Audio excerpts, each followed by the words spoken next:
The Mind Body Studio is for anyone who wants to reach their full potential, thrive, and create a life filled with vitality. Each week, we'll bring you our expertise, giggles, and a splash of quirky to explore real and relevant topics to help you along your life's journey. Each episode is based around life experiences that we encounter daily in our professional clinics with clients. Our discussions are based on the many ups and downs of life's journey and the full human experience. We'll bring you science, psychology, and practicality to real life issues. We'll connect with you and hopefully make you laugh and inspire you to evolve. So, thanks for listening. We know you're going to love it. Okay, so we've got a short question answer segment now. So this is awesome. So thank you to our clients or our lovely listeners who write in with some questions. And so we're going to do our best to answer those questions for you now. So Kalí, what is the question for today? So it's been a really interesting week because I have had an abundance of people talking to me, both personally and professionally, about what do you do when someone sends you a text message that says, I miss you, but there's no follow through. There's not much substance to the message, right? Yeah. So I really want to address that because it's come up so many times this week that clearly it's on a lot of people's minds. Mm-hmm. Okay, and so are we talking like friendships or are we talking romantic relationships? In this particular instance, we are talking friendships and, yes, we're talking friendships and other relationships that are non-intimate romantic relationships. Okay, and so the context behind this is that these are people that live far away or they live close by. They live close by. They live close by? Yeah. And they send a message, I miss you. Mm-hmm. Nothing else, just Nothing I miss else. you. Yep.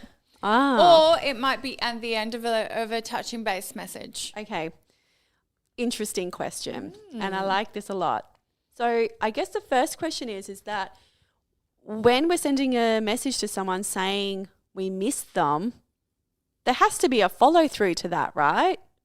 Well, this is why I want us to have this chat, because I think it's really important to actually look at, what does this actually mean?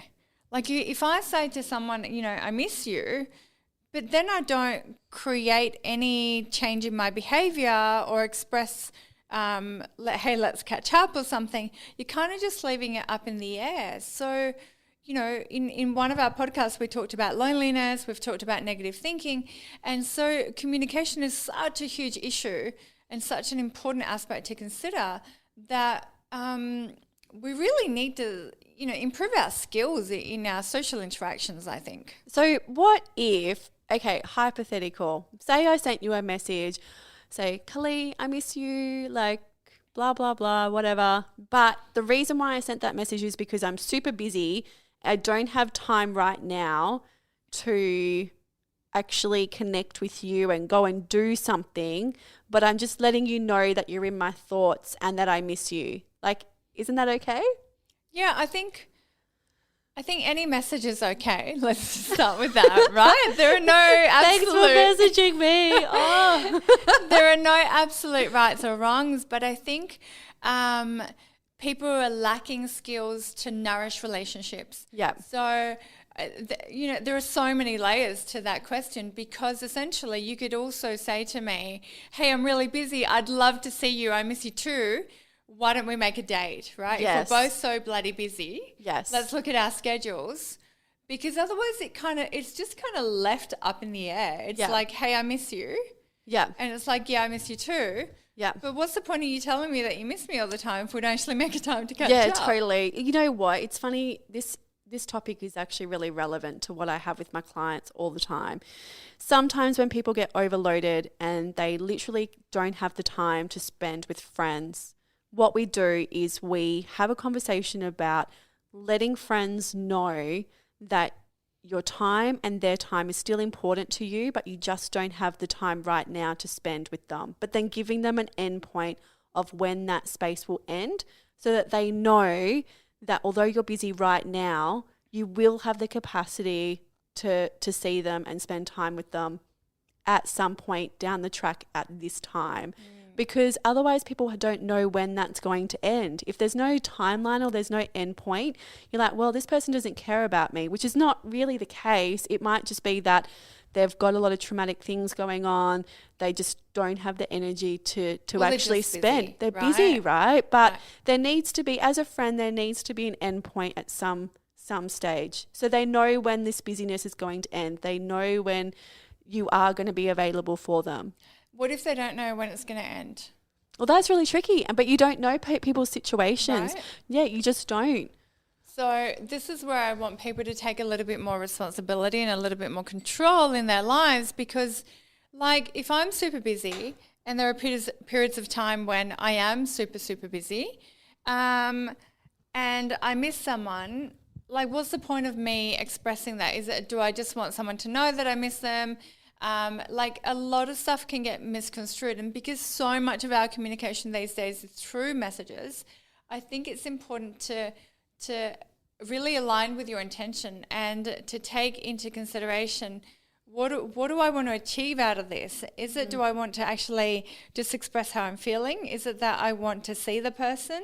Is it that I feel that the person hasn't contacted me for a while and I'm not feeling so great about that?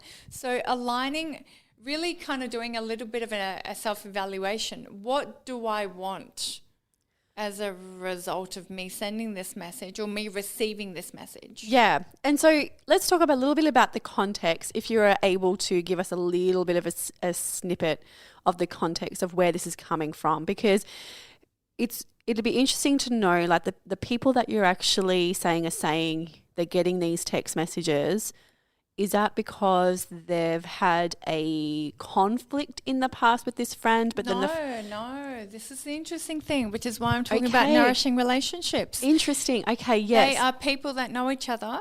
Yep. They are people that live in the same city. Yep. And they are people that don't live far either. So Yep. we're talking, 20-minute drive. Yep.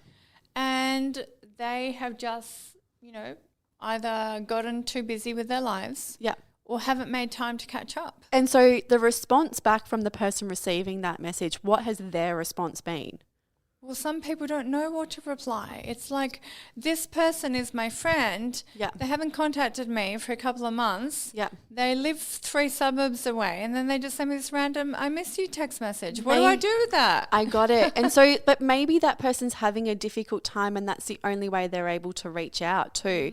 You see, maybe they're actually going, I miss you, as in, I need your friendship right now. Like, are you free? They're kind of dipping their toe in the water and going, are you available? Because I actually really need you, but I don't really want to burden you with my problems.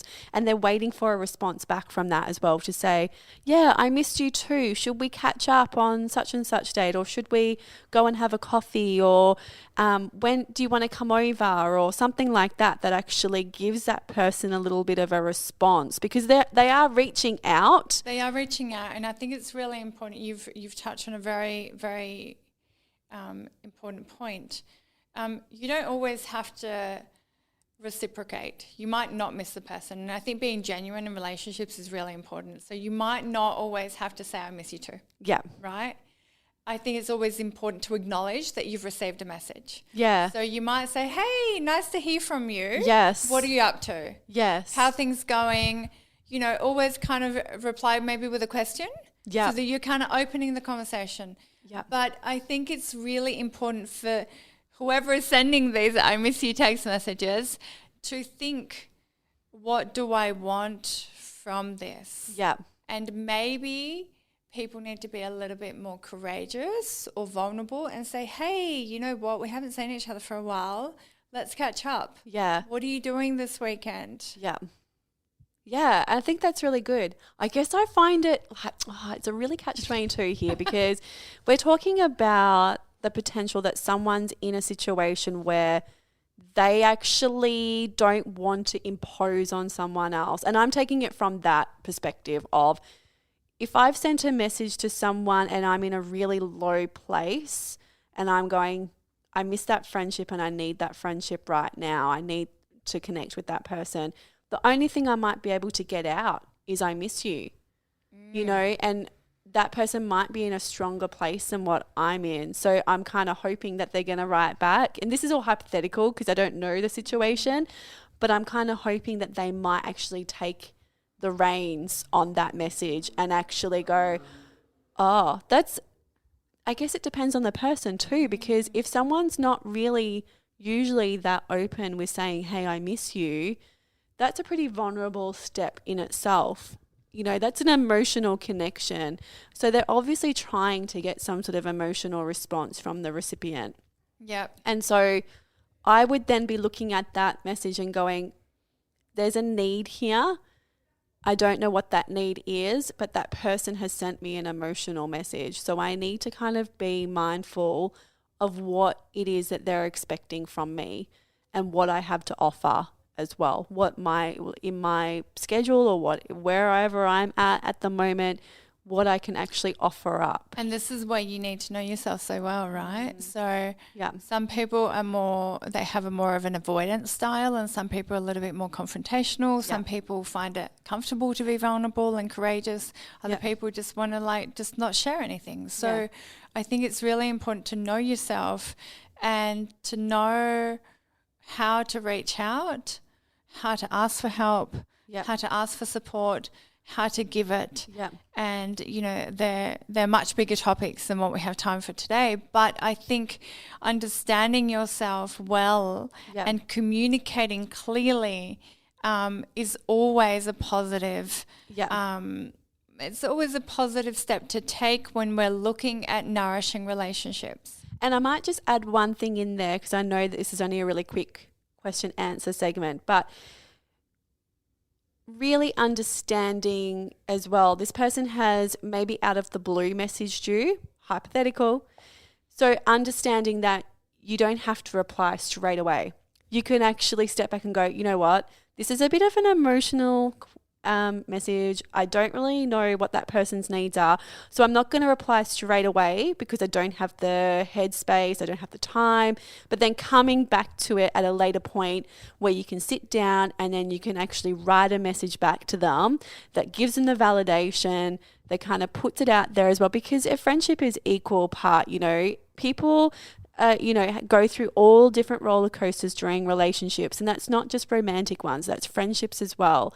And so if someone has sent you that message from an emotive perspective, it's time, it is, you know, appropriate to be present, to take care in what you're writing back and validating that person in your response as well.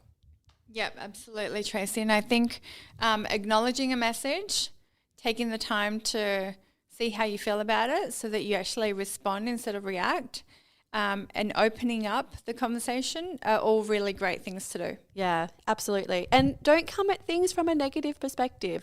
Come at them from a positive perspective as well, of just like, oh, this is really nice that I've received this message. You know, like, yes, you don't have to miss that person, but hey, not everything and anything comes from a negative space. You can turn it into a positive. That's your choice to do that as well. So absolutely, taking control of the message that you are sending out to the world. Yes, your universal energy, so to speak. Cool. All right. Well, hopefully that answered that question for your clients. And keep those questions coming. So we'll catch you guys in the next segment. Thanks so much, guys. Bye.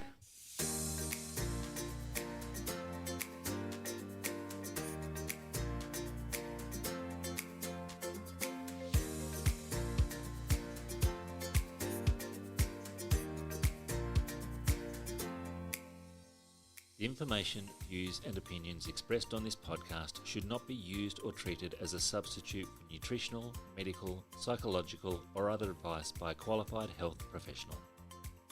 Hosts and guests on the podcast express their own opinions, experiences and conclusions. Nothing in the podcast should be used to diagnose, treat, cure or prevent any medical condition. The podcast is not intended to replace any medical or mental health treatment. All information and advice provided is for general well-being and does not take individual cases into consideration. Neither Tracey Soltys, Kali Alfaro, or any sponsor endorse the opinions, views or conclusions expressed or shared on the podcast. Tracey Soltys and Kali Alfaro take no responsibility for any symptoms or consequences as a direct or indirect result of the podcast.